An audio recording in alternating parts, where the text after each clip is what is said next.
Jangan katakan aku bisa, tapi katakan Tuhan yang akan melakukannya untuk aku. Aku tidak bisa keluar dari hutang ini, memang iya. Tapi Tuhan akan melakukannya bersama dengan saya. Aku tidak bisa ampuni orang itu sudah sangat merugikan keluarga kami. Tapi bersama Tuhan, aku akan bisa. Tuhan akan memberiku kekuatan. Tuhan akan memberiku roh pengampunan. Aku tidak bisa berdoa, tapi biarkan Roh Kudus di dalam diriku membantuku dalam kelemahan ketika aku tidak tahu harus bagaimana berdoa. Dia berdoa dengan seruan tak terucapkan. Aku tidak bisa percaya, tapi aku percaya. Aku tidak bisa percaya lagi akan janji Tuhan. Rasanya aku sudah putus asa dan sudah pupus pengharapan. Tapi ketika Anda buka Alkitab, bukalah hatimu, taburi aku dengan firman karena iman timbul dari pendengaran. Biar Tuhan yang mengerjakan di dalam dirimu. Anda semi pasif aja. Aktivitas Anda hanya satu.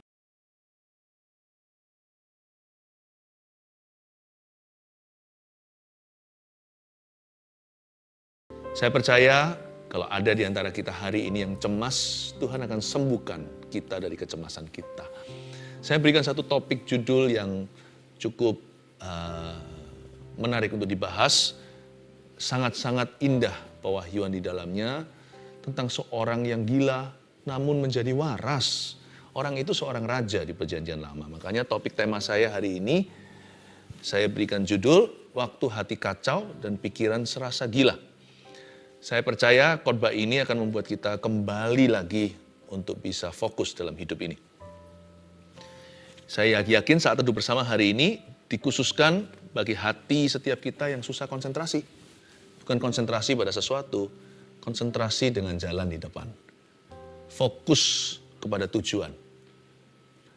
Tidak sedikit di antara kita saya bisa rasakan dalam roh saya yang sudah lepas kendali, kayaknya sudah nggak punya pegangan. Ingat, ketika kita tidak punya pegangan, Tuhan masih pegang kendali atas hidup kita. So we can go back to being still. Kita bisa kembali tenang.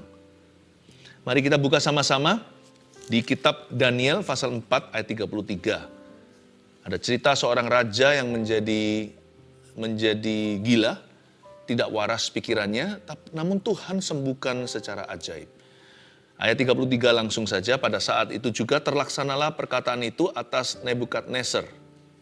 Dan ia dihalau dari antara manusia, dan makan rumput seperti lembu, dan tubuhnya basah oleh embun dari langit, sampai rambutnya menjadi panjang seperti bulu burung Raja Wali, dan kukunya seperti kuku burung. Ini kan orang sakit jiwa.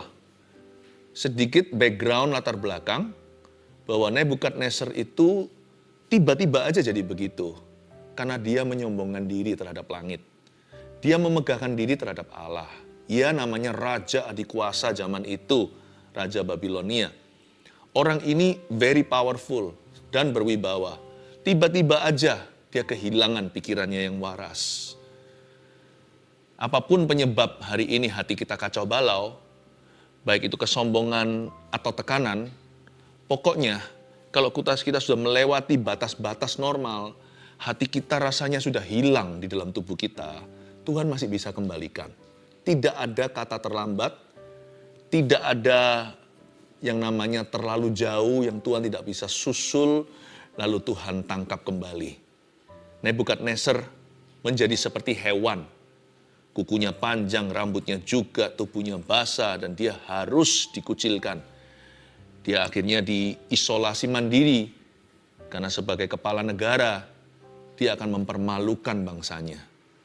Nah sekarang kita melihat ayat 34, apa yang terjadi padanya setelah itu. Tapi setelah lewat waktu yang ditentukan, aku Nebukadnezar menengadah ke langit, dan akal budiku kembali lagi kepadaku.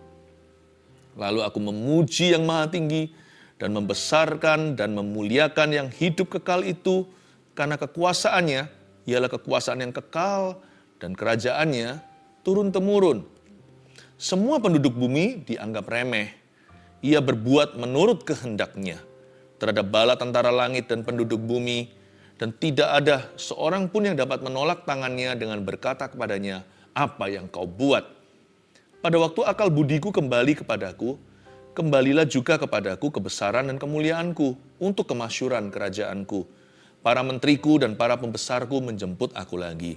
Aku dikembalikan kepada kerajaanku, bahkan kemuliaan yang lebih besar dari dahulu diberikan kepadaku.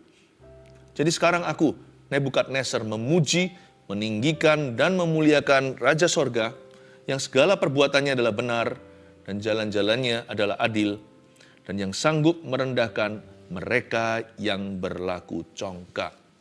Sekali lagi ingatkan temanya, waktu hati kacau dan pikiran serasa gila. Belum gila sih, kalau yang ini gila sungguhan.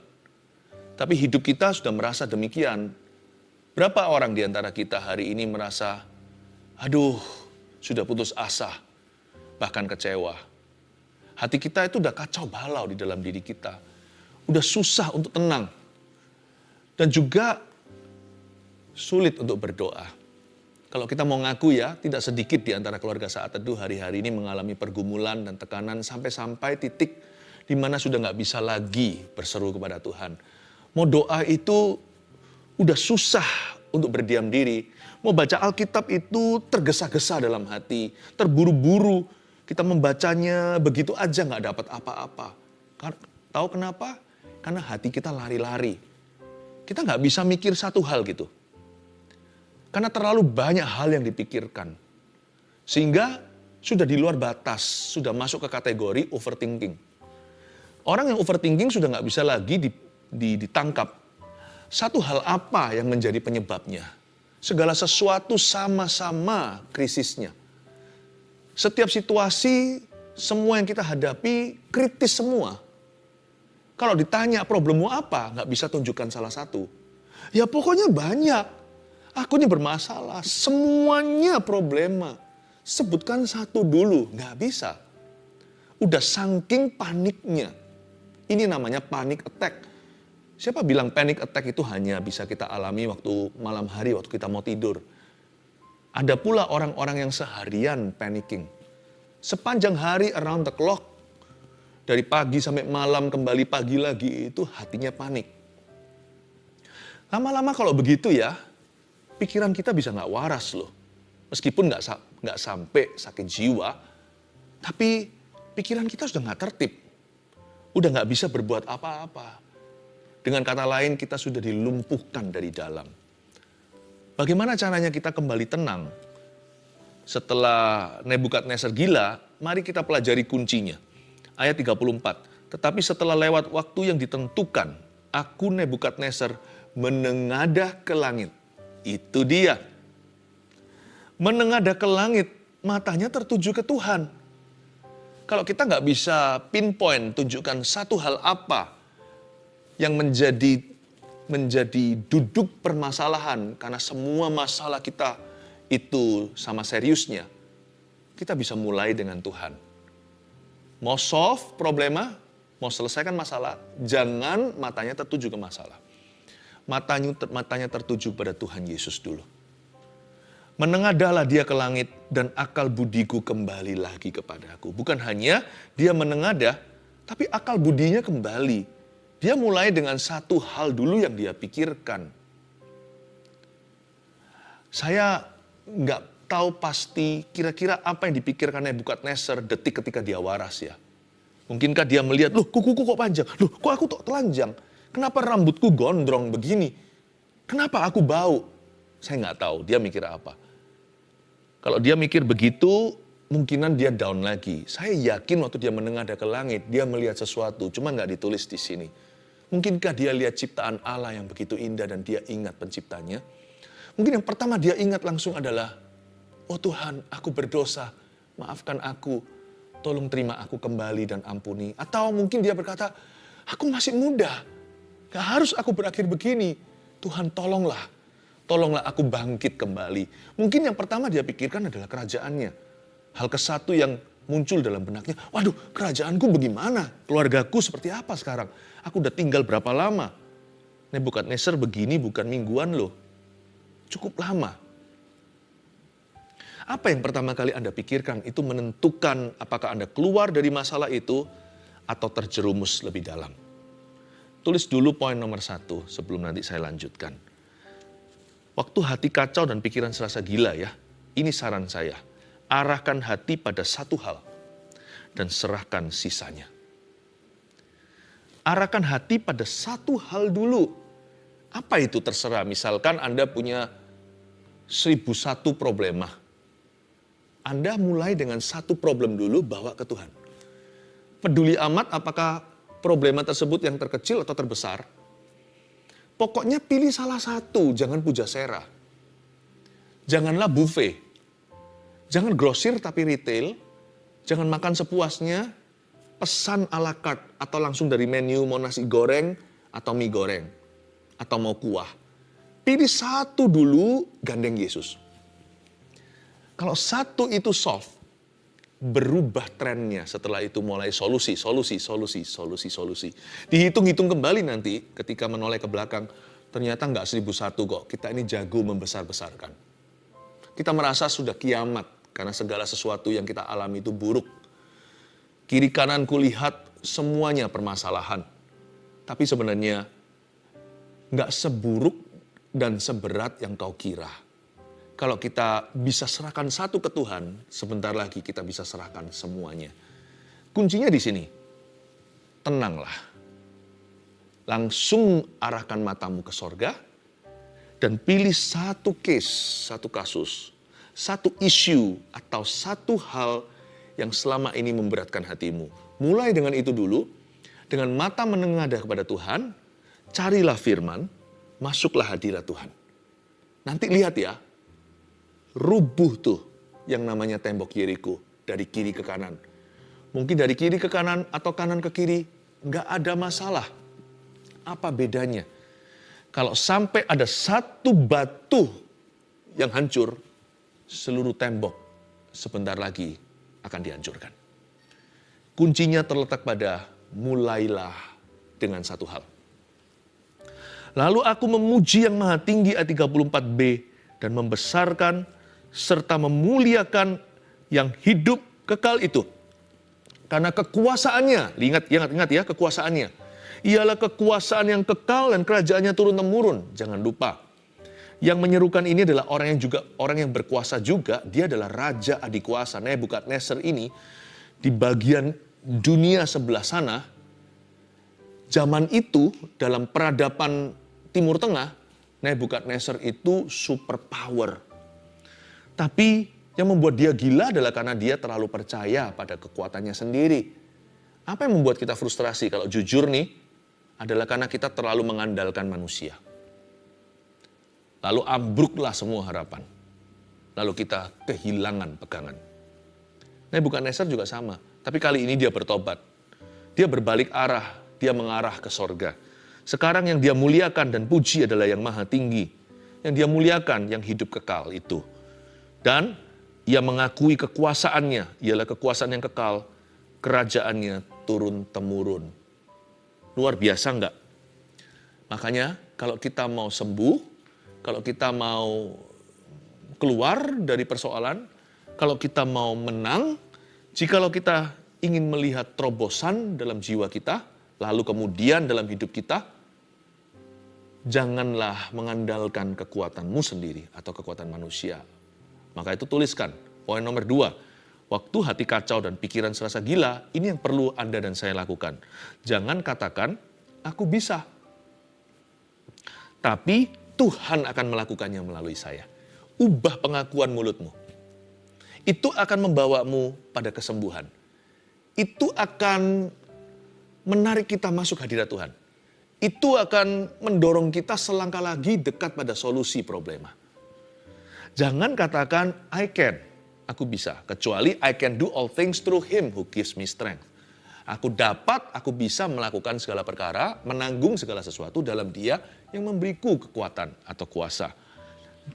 Jangan katakan aku bisa, tapi katakan Tuhan yang akan melakukannya untuk aku. Aku tidak bisa keluar dari hutang ini, memang iya. Tapi Tuhan akan melakukannya bersama dengan saya. Aku tidak bisa ampuni orang itu sudah sangat merugikan keluarga kami. Tapi bersama Tuhan, aku akan bisa. Tuhan akan memberiku kekuatan. Tuhan akan memberiku roh pengampunan. Aku tidak bisa berdoa, tapi biarkan Roh Kudus di dalam diriku membantuku dalam kelemahan ketika aku tidak tahu harus bagaimana berdoa. Dia berdoa dengan seruan tak terucapkan. Aku tidak bisa percaya, tapi aku percaya. Aku tidak bisa percaya lagi akan janji Tuhan. Rasanya aku sudah putus asa dan sudah pupus pengharapan. Tapi ketika Anda buka Alkitab, bukalah hatimu, taburi aku dengan firman, karena iman timbul dari pendengaran. Biar Tuhan yang mengerjakan di dalam dirimu. Anda semi pasif aja. Aktivitas Anda hanya satu, akui dengan iman bahwa Tuhan bisa. Tuhan masih mampu dan Tuhan akan melakukannya melalui dirimu. Saya selalu mengucapkan kalimat ini dalam bahasa Inggris dulu, nanti saya terjemahkan. Ketika saya lemah iman, saat saya kurang percaya, ketika saya hampir give up atau sudah ingin menyerah, saya selalu ingatkan diri saya sendiri dengan pengakuan-pengakuan di mulutku. Dengan pengakuan iman ini. God has done it for me. And He will do it through me and with me. Saya katakan begini dalam bahasa Indonesianya. Tuhan sudah melakukannya untuk saya. Saya selalu ingat apa yang Tuhan lakukan bagi kita. Yesus lakukan 2000 tahun lalu. Saya selalu menoleh lagi dan lagi ke Kalvari. Satu hal yang kita diperbolehkan untuk menoleh ke belakang, bukan untuk mengingat-ingat lagi kesalahan orang lain, atau mengingat-ingat kegagalan kita sendiri. Jangan hidup di masa lalu, jangan hidup dalam trauma, jangan ingat-ingat dosa. Apalagi kita mengulangi dosa yang sudah kita tinggalkan. Tapi satu hal diperbolehkan. Kita boleh menoleh ke belakang dan kita tidak akan menjadi tiang garam seperti istri Lot. Kita selalu diperbolehkan untuk referensi kembali kepada Kalvari 2000 tahun yang lalu. Kalau Anda memang mau menengok ke belakangmu, tengoklah Golgota. He has done it for me. Jesus has done it for me. He has bought that for me. Yesus sudah melakukannya untuk aku. Dan Yesus sudah membelinya untuk aku. Tuhan akan melakukannya lagi bagi saya hari ini. Yesusku tidak berubah dahulu, sekarang, sampai selama-lamanya. Kali ini Tuhan akan melakukannya melalui saya. Kalau saya bisa melakukan ini atau melaksanakan kehendak Allah. Kalau saya bisa menang, itu Tuhan yang melakukannya melalui aku, di dalam aku. He will do it through me. And He will do it with me. Dia akan melakukannya bersama dengan saya. Itu lama-lama ya, membuat kita bangkit.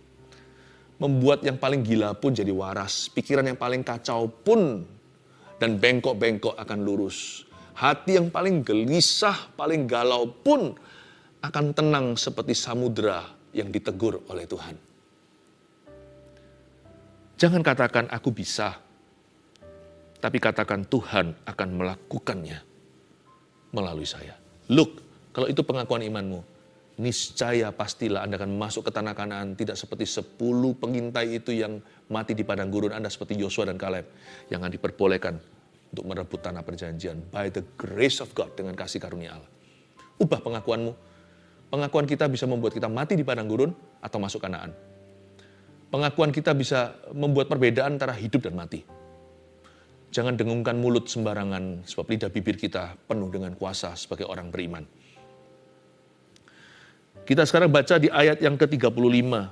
Ini pengakuan daripada Nebukadnezar, saya lanjutkan. Semua penduduk bumi dianggap remeh oleh Tuhan nih. Ia berbuat menurut kehendaknya, itu Tuhan, terhadap bala tentara langit dan penduduk bumi. Dan tidak seorang pun yang dapat menolak tangannya dengan berkata kepadanya, apa yang kau buat? Ternyata Tuhan menganggap remeh penduduk bumi. Ini bukan berarti Tuhan menghina manusia, tapi maksudnya Tuhan itu nggak panikan. Apa yang menggoyangkan manusia, apa yang membuat panik orang, yang membuat seluruh bumi itu masuk dalam chaos, dalam kekacauan. Tuhan tenang-tenang saja, bukan berarti Tuhan tidak peduli karena Dia sudah mati untuk kita. Maksud saya adalah Tuhan kita itu jauh lebih brave, lebih berani dari kita. Tuhan kita itu maha tahu, Dia maha kuasa. Apa yang menggoyangkan kita, bahkan tidak bisa menggoyangkan jari jemarinya. Tuhan itu menganggap remeh penduduk bumi yang suka takut-takut sendiri. Oleh karena itu kita diajari, remehkan yang Tuhan remehkan, hargai yang Tuhan hargai. Apa yang patut kita tinggikan, tinggikanlah. Apa yang tidak perlu kita takuti, jangan takuti karena ada Tuhan. Apa saja kira-kira ya list atau daftarnya sesuatu yang perlu kita remehkan. Remehkan jasamu sendiri dan pemberianmu. Ini yang membuat Nebukadnezar juga membuat Nebukadnezar kehilangan akal budinya karena dia itu selalu besar-besarkan sesuatu yang nggak perlu. Dia membesarkan jasanya, kerajaannya, pencapaiannya. Cepat lambat suatu hari ketika dia membumbung tinggi, dia nggak akan siap waktu direndahkan. Manusia hidup itu kan ada up-nya dan ada down-nya. Janganlah kipas-kipas dirimu selalu, janganlah tinggikan dirimu. Supaya nanti waktu hidup membawa kita turun, kita nggak stresan. Nebukadnezar itu terlalu membanggakan jasa dan kerajaannya. Remehkan. Remehkan juga saat-saat ketika Anda dizolimi sama orang. Apa yang nggak usah dipikiri, nggak usah dipikiri. Ampuni saja. Ngapain sih kita bergulut dengan sesuatu yang Tuhan tidak suruh? Kenapa kita bergulat dengan memori-memori yang Tuhan bilang buang? Ketika kita itu disalahi, diperlakukan tidak adil, remehkan. Asal hati kita benar dan kita serahkan ke Tuhan, kita responi segala sesuatu dengan firman, sudahlah, please do not mind, udahlah jangan keberatan. Kalau kita keberatan dengan perlakuan orang lain kepada kita, orang lainnya juga acuh tak acuh, tak peduli, tapi kita yang keberatan yang akhirnya penyakitan. Remehkan. Berapa orang stres itu stres yang nggak perlu. Ada stres yang bagus, stres kerja, itu baik sih. Itu membuat kita jadi mengutamakan persiapan, sehingga kita sungguh-sungguh dalam performa. Stres ujian, ulangan membuat seorang mahasiswa belajar. Stres kompetisi, rivalry atau persaingan yang sehat, membuat seorang atlet latihan agar dia menjadi juara. Tapi terus terang, tidak semua stres itu bagus. Ada stres yang nggak perlu. Saya yakin ya, sebagian di antara kita hari ini itu tertekan batinnya. Bukan karena Tuhan izinkan, tapi karena Anda izinkan. Udahlah, remehkan. Kalau kita pernah disalahi dan sebagainya. Ampuni, tutup buku. Ngapain dipikiri? Tuhan tuh meremehkan penduduk bumi. Remehkan juga apalagi pujian orang. Itu juga perlu diremehkan, bukan hanya hinaan. Dipuji orang nggak usah terus dipikirin, apalagi dibumbuin, lalu didengung-dengungkan, di replay lagi. Lama-lama akan membuat kita jadi lupa diri. Orang yang terlalu banyak kena pujian dan dia nikmati, orang itu tidak punya vaksinasi. Sedikit virus persoalan tiba, orang itu akan terkapar sudah. Udahlah, pujian jangan terlalu dipikirkan, hinaan juga jangan terlalu dipikirkan. Renungkan firman Tuhan siang dan malam, membuat hati kita waras, pikiran juga waras. Haleluya. Ayat 36. Pada waktu akal budiku kembali kepadaku, kembalilah juga kepadaku kebesaran dan kemuliaanku untuk memasyurkan kerajaanku. Para menteriku dan para pembesarku menjemput aku lagi, aku dikembalikan pada kerajaanku. Bahkan kemuliaan yang lebih besar dari dahulu diberikan kepadaku. Luar biasa enggak? Saya nubuatkan kalau Anda setelah saat teduh bersama hari ini bisa konsentrasi lagi. Ini yang saya sampaikan kan semuanya saran-saran praktis dari firman. Ini adalah solusi agar jiwa Anda tenang lagi. Dan supaya Anda bisa fokus kembali kepada panggilanmu. Fokus kepada jalan di depan itu. Supaya kita bisa konsentrasi penuh. Saya yakin setelah ini akan ada terobosan baru bagi dirimu. Katakan amin. Setelah ini akan ada kemuliaan yang lebih besar yang akan menjemputmu seperti para menteri dan para pembesar Nebukadnezar menjemput dia. Ketika akal budinya kembali, nggak harus kita itu gila dulu baru akal budi kembali. Sebagian di antara kita itu sudah serasa gila. Belum gila, tapi sudah kehilangan akal budi sehatnya. Apa-apa kerja itu gerusah-gerusuh, tidak pernah tenang mengerjakannya. Apapun yang tidak tenang kerjanya, Anda tidak bisa merajut dengan indah. Apapun yang tangannya gemetaran, tidak akan bisa jadi itu sulam-sulaman. Hidup itu, indahnya, glori kemuliaan Allah itu pada detil-detil kehidupan kita. Nah kalau kita gemetaran tangannya, atau kita nggak tenang, terkesan terburu-buru dan tergesa-gesa, mana bisa hasil rajutan kita indah. Makanya itu kita jadi orang yang nggak pernah bagus apapun yang dilakukannya. Dikerjakannya nggak pernah lulus.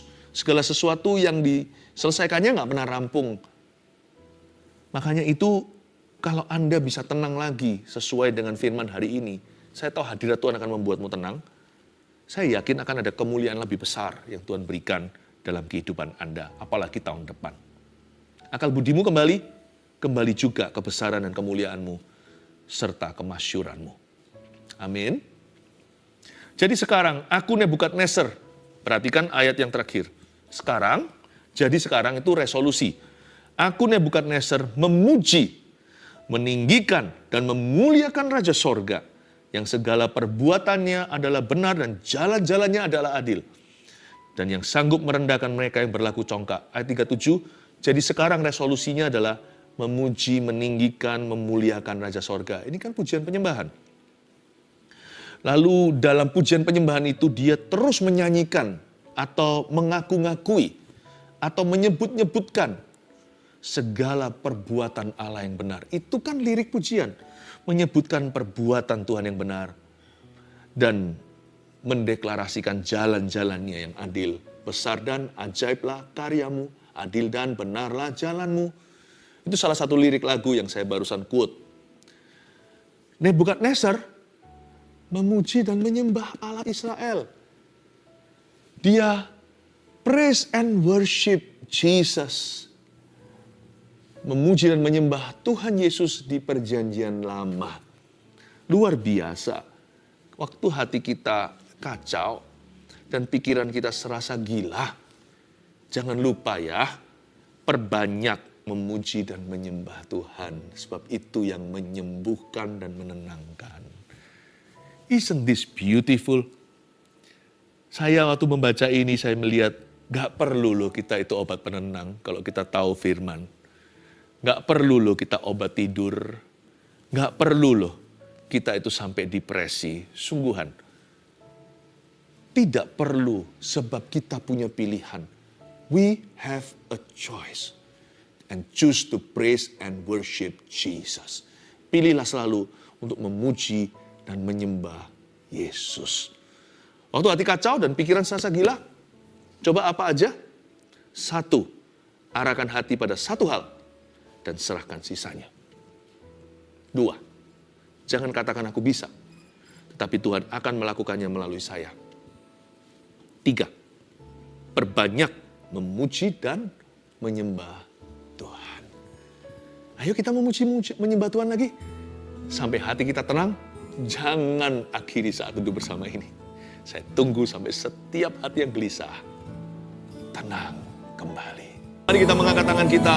Saya dapat merasakan pembebasan telah terjadi. Sesuatu telah terjadi. Tuhan Yesus berikan berkat-Mu atas umat-Mu berupa damai di dalam akal budi. Damai sejahtera, kasih karunia dari Allah Bapa, Putra, Roh Kudus menyertai setiap kita. Dari sekarang sampai seterusnya. Haleluya. Amin.